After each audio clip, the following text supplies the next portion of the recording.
आपल्यातील बरेच स्वामी भक्त तारक मंत्राचे अनुष्ठान करतात. खरं हे कसे करायचे अजून बरेच जणांना माहीत नाही. जर आपण नियमपूर्वक तारक मंत्राचे अनुष्ठान केले तर ते लवकर प्रभावी पडते. तर नियम असे आहेत. 1. आपण पहिला संकल्प करावा. आपण किती दिवसांसाठी आणि कितींदा तारक मंत्राचे पठण करणार आहोत आणि आपल्या मनातील इच्छा ज्यासाठी आपण अनुष्ठान करणार आहोत हे स्पष्टपणे सांगावे. 2. 7, 11, 21 वेळा तारक मंत्राचे अनुष्ठान करणे योग्य ठरेल. 3. तारक मंत्राचे पठण करतेवेळी एका ग्लासात पिण्याचे पाणी घेऊन आसनावर बसावे. जवळ 2 उदबत्ती लावाव्यात आणि उजवा हात ग्लासावर ठेवून जप करण्यास सुरुवात करावी. 4.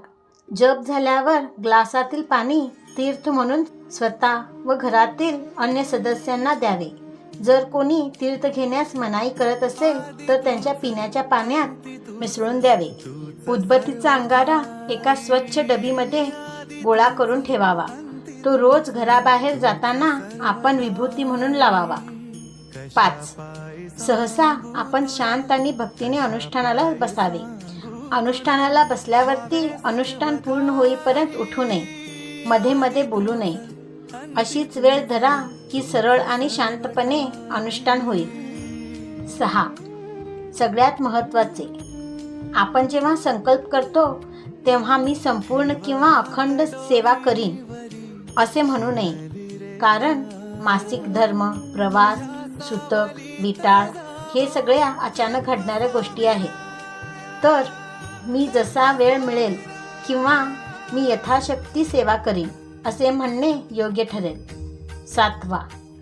सर्वात महत्त्वाचे, आपण ज्यांची सेवा करत आहोत त्यांच्यावर पूर्णपणे विश्वास असणे गरजेचे आहे. ते सदैव आपल्या सोबत असतात. ते पाहत असतात की आपण आपली इच्छा पूर्ण करण्यासाठी काय, कसे आणि कधी करत आहोत. विश्वासात खोटेपणा नको.